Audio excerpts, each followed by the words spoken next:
Hey everyone, and welcome back to the Dad to Dads podcast. And today you will definitely notice a familiar face in this episode. One of my favorite guests, Bella Duncan from A Kid with Two Homes. Bella, welcome back. Thank you so much for having me, Robert. So excited to be back again. Well, thank you. And as some of you are probably aware, I'm a divorced dad with two amazing sons. And as many divorced parents know, the holiday season can sometimes be mentally and emotionally challenging if you're not with your children. However, while it can be hard on us as parents, we need to do all that we can to eliminate any of the stress or the discomfort that our children might face so they can truly experience and enjoy the holidays, again, no matter how hard it is on us. And remember, they didn't ask to be in this situation. So it's our job to shield them from any negative thoughts or feelings that we might be experiencing. So, with that in mind, I reached out to Bella the other day and challenged her to come up with the top 5 things that divorced or separated parents can do to make the holidays easier and more enjoyable for their children. So, Bella, I know there's more than just 5, Of and course. you've had to condense it down, but hmm let's jump into it. Tell me, what are the top 5? All right, I'm going to give you the top five. We're going to outline them and then let's break them down and go through Let's each do one. it. How does that sound? Sounds Alrighty, great. number one. Number one. This is major and this is kind of the first step as well. Work out the holiday schedule, whether it's already worked out by court orders or whether you still are yet to determine it. Now is the time. If this episode is being released next week or so, now is the time to organize the schedule, but also the logistics and explain it to your kids. That's Remind them great. if it's the same as last year, if it's the same as, it's always been, or if it's changing up, explain it to your kids. That's number one. Logistics, schedule, explain to your kids. Number two, assure your kids you're going to be okay during the holiday period when they are not with you. This is a major one, and this is a high level stress thing for kids at divorce. When they're not with you, they worry about your happiness and your Hmm, loneliness. So assure them that you will be okay. that's good. Number three, avoid the conflict and any highly contentious matters around this time. This is a general principle, of course, always, That's but great. specifically around the holiday period. Number four, this is a tough one and it's hard to drill into parents, but help your kids get your co-parent a present. Very specific to, let's say, Christmas Day. But this is a general principle that we can make a bit more general. But number four is help your kids get a present or organize or check in with them about getting your co parent a present. That's good. And number five, remember your kids only get one childhood. And this is kind of going to be that North Star of helping you put into place one, two, three, and four by remembering number five, your kids only get one childhood. Bella, I love it. That's awesome. That's awesome. Let's kind of go through those. And Yeah, yeah, can we start with number 1? 100%. This All is right, this let's is do it. definitely where we Logistics. start. Logistics, schedule. Alrighty. So obviously everybody's schedule, everybody's situation is going to be unique to them. Like I said, there might be some court orders that this has already been pre-planned years ago. Um, but the thing is, your kids don't always know this. It might not be age appropriate for them to know what a court order is. It might not be, in their realm of thinking of, oh, what's a holiday schedule going to look like? If you haven't already organized it, it's time to organize it now. What days, who's going to be with who, when, or what weeks, and specifically with a focus on these coming holidays, Christmas Day, and the day surrounding that. So schedule, lock it in, and the logistics, but explain it to your kid as well. So for example, I'll give you an example of when my brother and I were growing up. Our day on Christmas Day always looked the same, but it was a busy day. We literally went to 6 different places on Christmas Day. We'd start with mum. We'd wake up at mum's. We'd go to my grandmother's. We'd go to our extended family with mum. We'd swap over, which was supposed to be around 12 p.m. This changed every year. Sometimes it was 12 p.m. Sometimes it was as late as 3 p.m. We'd go to dad. We'd meet at a Macca's car park every year. And then we'd go to dad's. We'd go to our extended family at dad's. And then we'd go to our grandmother's at night to finish off. And then we'd sleep at dad's. And this day was manic. Luke and I felt like we were in the car majority of the day. But for us, it was important that we saw both our parents, and now without court orders, with now being both adults ourselves, we still do this transition on Christmas Day. But what is helpful for kids, whether you're going to 6 different places, whether you're just going to one and you're just being with one parent on that day, it's important that they know what's going to happen before it happens. Yeah. And I find that's good. I was going to ask you, why is it so important to have the logistics worked out? I mean, I think I know, but yeah. Of course, because if you don't have the logistics worked out, your kids are going to think it's their responsibility to look after the logistics. And it might not be age appropriate. It might not, it not only might not be age appropriate, but it's definitely not their responsibility. This is an adult and keep thing. them out of keep them out of this. Like, Absolutely. this is between you and the co-parent. That's it. And when you're working out this schedule and the logistics, of course, there might be some contention around, well, I want the kids for Christmas this year. I can't be without the kids. It should be split down the middle on Christmas Day. We should both get to see them. But if you both know that's not right for your kids and that's not what your kids want, they just want to have a chill day on Christmas Day, and then they can celebrate, say, for example, Christmas Day with mum or dad on Boxing Day. Yeah. Then maybe that's something that you guys can consider. It's of course unique to your situation. And if it does end up being split down the middle on Christmas Day, and I'm using Christmas Day as an example, like it was for us, because that's what works for you and your family, then that's okay too. But work out those logistics. Work out and explain those logistics to your kids, because although we had a lot of instability on Christmas Day, we did have certain reference points that we knew were going to happen. We knew we were going to meet my dad at that specific McDonald's car park every year.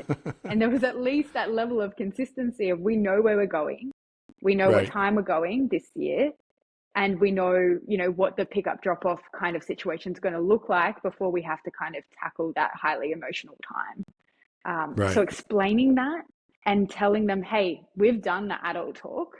We've done the adult stuff and we've organized it. And this is what's going to happen because we, as your parents, want to guide and, know what we think is best for you guys. And this is what we've planned, so you don't have to worry about it. Yeah, I think that's wonderful. I want to move to number 2, assuring the kids that you're okay. Do kids really worry about the other parent? And I will say this, I have seen where parents will tell the kids, oh, I'm going to miss you so much on Christmas. I'm not going to do anything and I'm going to miss you. And that's wrong, right? And it's such a difficult one because as a kid of divorce, I think one of the biggest traits that I've developed is empathy.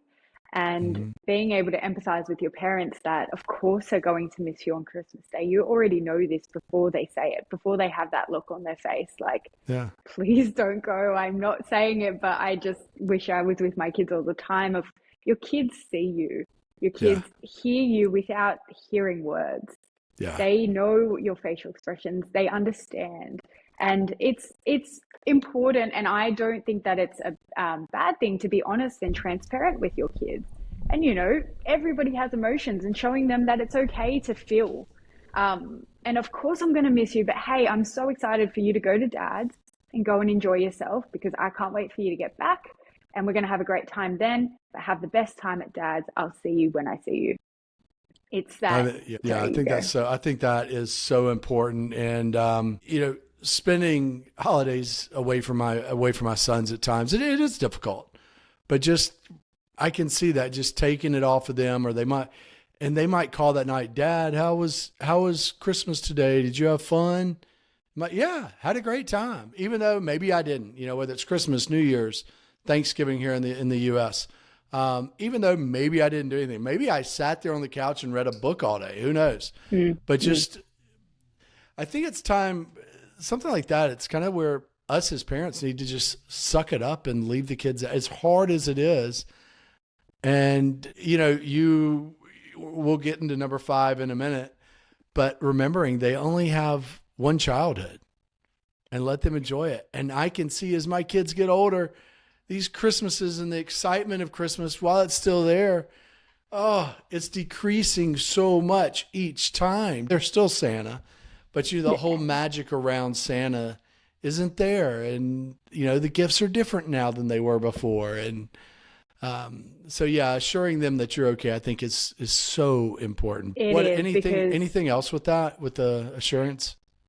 Just reminding them that this is, whether it's the school holidays or the fact that they get time off school, like this is your time. You've worked hard all term for this, and you go enjoy your holidays. And let's move away from Christmas Day for now, and think about, okay, the holidays generally. You might just have 1 week with your kid, or you might have a couple of days with your kid. But you need to remind yourself, hey, this is their time to see their mates outside of school, to do social things as well. And I need to allow them to do that.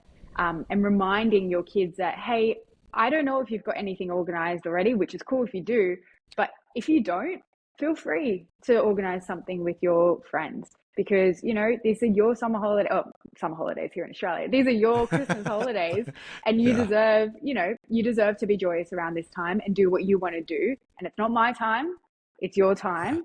And I'm just here, and I can't wait for you to get home when you do, but go enjoy yourself. You've really thought through these. All right. So number 3, avoid conflict. This is a massive one. And I'm unapologetically an advocate for the kid. And, that means sometimes saying things that parents do not want to hear. And the fact of this is around holidays and around things like Christmas and really special occasions where, you might have some extra time with your kids or might not be with the kids. It's so important to avoid conflict, of course, but also highly contentious matters. Yeah. So an example I want to touch on is, you might be thinking, okay, say for example, you might have a new partner, and that's really great. And we haven't talked about step families yet, but that's a whole nother topic, and that can be a really positive thing. But say it might be a contentious matter in your family. It might be the kids haven't met the partner yet. Introducing a partner, say for example, which is a really big, significant event, might not be appropriate for, say, Christmas Day or one of these very special occasions where the focus isn't a circumstance surrounding your separation from their other parent. It's just not something, it's not a time to associate, or kids to say, like, my special occasions, my life, everything surrounds the circumstances surrounding my parent separation. And so avoiding those highly contentious matters, and therefore avoiding conflict, just makes the stress easier for the kids. It doesn't put another variable into the mix that makes them go, oh, this is a very overwhelming time. And now it's just being made even more overwhelming by conflict. Or say, for example, at pickup drop off, mom and dad are now fighting about a very highly contentious matter because they want to talk about the school fees, but it's Christmas Day. Yeah. So basically for parents, put the boxing gloves down in December. You can pick them back up in January or after the new year, but just put it down, and just because it's going to eke out. It's going to, what you're going through is going to eke out to the kids. They're going to feel that. So I think that's a great one, Bella. Not to run through here, but not to run through it too fast, but number 4, all right. Help the kids get the co-parents a present. I love that. And I think that's so important. Can we talk through that? Yeah, I think this is a really niche one. And this is one that parents and co-parents don't really think about too deeply. I remember being very, very young, and I think I got some money for a birthday back in the January. And I thought to myself, I've got to keep this until Christmas to make sure that I have money to get mum or dad a present, because I don't want to ask mum and dad, the opposite parent, to get a present for the opposite parent, because I knew that that would be the last thing that they would want to do. And this was me assuming, my parents always, if I were to ask at the time, they would have been like, sure, let's go get a present. That's fine. But Hmm. my thought pattern wasn't that. It wasn't very healthy at all. It was, I just want to avoid conflict at all ends. And based on how they talk about each other and based on how they talk to each other, the last thing that they're going to want to do is help me get each other a present, because technically I'm not paying for it, they're paying for it. And Yeah. I can't imagine dad buying mom a pair of slippers. Like, not it. And so that was like something that I felt very responsible for, but I pre-planned like literally almost 12 months before. Wow. And explicitly telling your kids, hey, what are you thinking about getting mom for Christmas? Can I help you? Like, we'll make sure that on that day that I'm with you, we'll go to the shops. I want to know what you want for Christmas. We can have a look at some of the things that you think you want. We can get your mom a present as well. Not making it a big deal of, we have to get your mom a present because I'm trying to be a really good co-parent. No, it's just, Right. we're going to really seamlessly, I'm going to help you out in how you want your holiday to go, and so that you have something to give your mom or your dad on Christmas Day, or if their birthday's around the holiday period, same goes. It's just about putting that conflict down and putting down your feelings towards your co-parent and thinking about your kid and what they want to do for their other parent. I think that's so important. My ex and I, we don't do everything correct in co-parenting, but we have done that. And I think it's so. I don't know how she feels, but I imagine she feels the same way. I think it's so important to take the stress off the kid. And we kind of unspokenly have set a budget. And so let's say it's, I don't know, for whatever occasion it is, whether it's her birthday or Christmas or whatever it may be. And maybe it's $100 or $150 or $50, whatever it is. And now I have two boys, and you have to remind them over and over and over again. And so I'm constantly sending texts about a month out. Hey, y'all got to start thinking about presents for your mom for Christmas. And then, it's a weekly reminder, and then it goes to a couple times a week, 3 times a week, every day. But I think that is so important, and try to just take the stress off them. At the same time, Bella, I look at it as they're kind of learning about buying gifts for somebody. This And, is true. Yes. and really think through it. Not just, okay, I'm going to get her the red socks. Well, is your mom really going to want red socks? Like, think through it. Talk to her. Find out, like, what would you like? What would you need? And, and you really try to be nosy, be inquisitive, try to find out yourself, like, what would your mom like? Like, what would make her life easier? What would she get a pleasure from having from you two? And is it awkward being a parent and buying your ex a gift? Yeah, it is. But I think it's one of those things, Bella, where it's not about you. It's about the kids, right? That's exactly right. And I think another example I want to touch on to just make this hit home is that when you don't do this, the older sibling, for example, might take on that responsibility, and then things start to get ingrained. Like, I have to look after my little brother or my little sister to make sure that they don't feel this. So I'm not going to tell even them that I'm getting this present.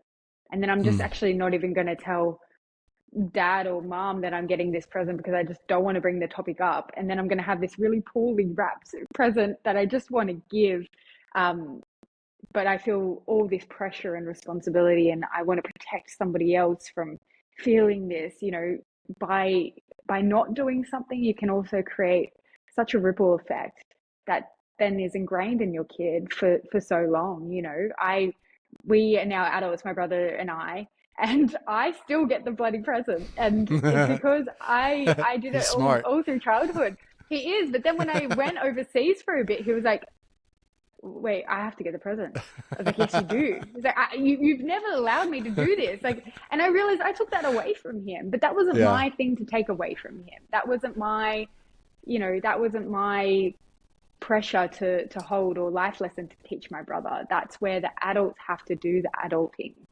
and Yeah. teach the kids, what's important, and, getting someone a We present have is to put good our luck. mess aside and focus on the kids. That's We it. do.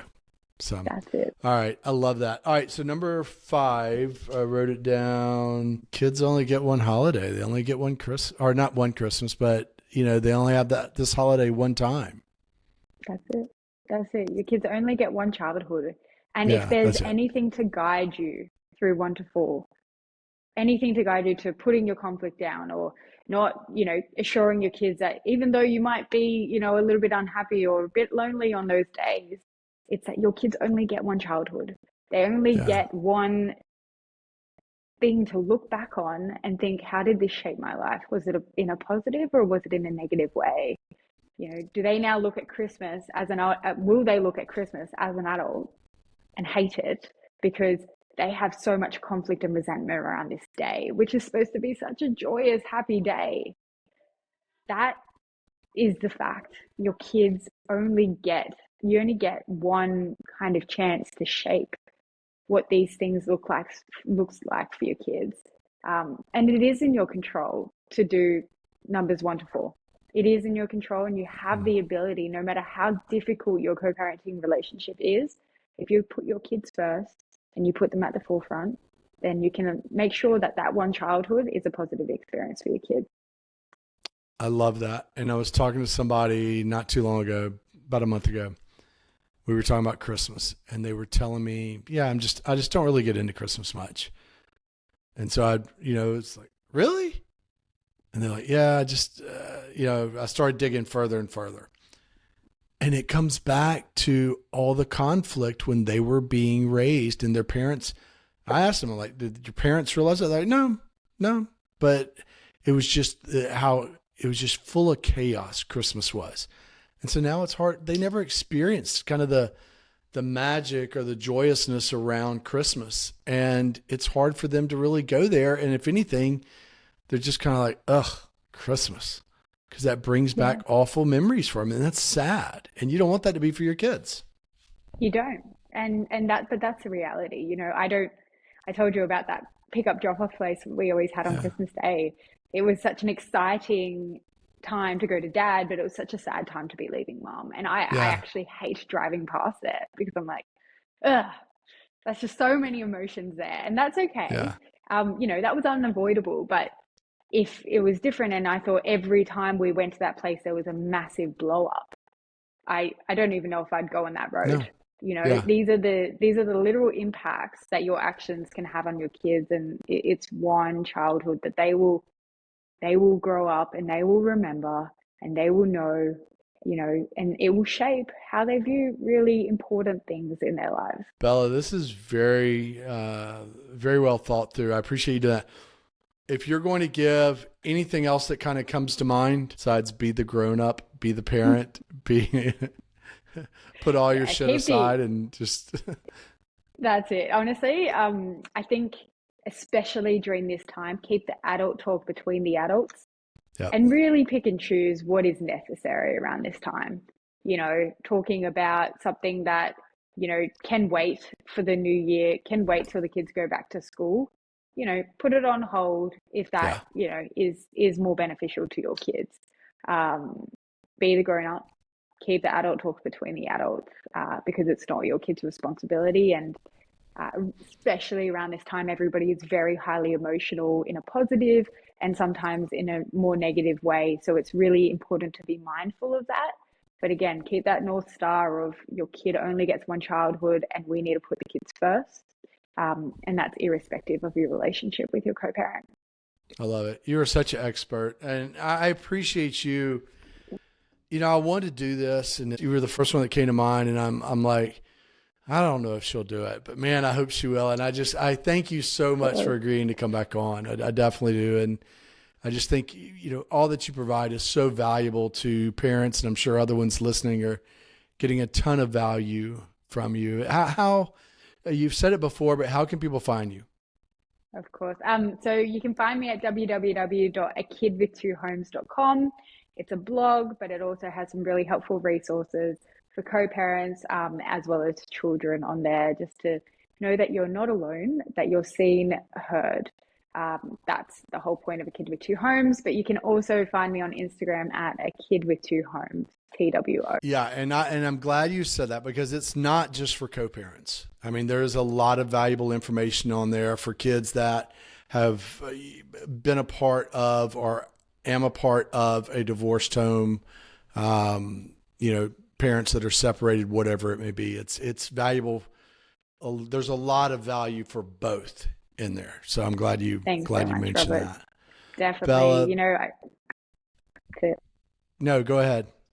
No, I was just saying I think what I'm doing is what I needed when I was growing up, and I wish I had something to read. So specifically that blog and the Instagram, it is very much what I wish I could have found Yeah, out but there when I now was a you're kid. sharing it to save to help so many others. And I mean, you're paying it forward. Unfortunately you had to go through it, but you're helping others. And we were talking about before. I mean, I was sharing a story with you of somebody before that you were able to help them, and it's amazing what you're doing. And I thank you, and I thank you for taking the time out and coming on from Australia. And it's still, when you said summer for Christmas, it's like, Yeah. what? It's hard to imagine that. I can't imagine anything different. That's a crazy thing. We live on opposite sides of the world, and yeah, it's always a bloody hot day here on Christmas Day. So, yeah, it's great. Yeah, that's amazing. It's just it's hard to imagine that, because we think of cold and the I fireplace know, and hopefully snow and quite and the all of opposite. that. But that's quite the opposite for you It's guys. Your not like the shorts. movies. This is the Yeah. thing. We see all the movies, everyone's rugged up, and I was actually very fortunate enough to actually spend Christmas last year in the States in New York, and it was Oh, just what? Oh, amazing. We were wow. like, okay, It is. this is like the movies. This is Yeah. maybe what Christmas is supposed to be, but we're used to the bloody hot and Yeah. Did you doing get to these go to ones in the Rockefeller Center car. as well? Did you get to go to Yeah, it Rockefeller was Center with the ice amazing. skating? It was Yeah. amazing. Oh, It's so cool. that's such a magical place during this time of year. It really is. It is, Well, Bella, look, I honestly. don't want to keep you, but thank you so much for coming on. Okay, thank you. And if we have any other questions, you're my go-to, and I'm gonna reach back out. But thank you for Of coming course. back on. Okay, Thanks so and much for having me, Robert. So I hope you all have a great holiday season as well. So, hey, definitely. and thank you all for listening to Dad's podcast.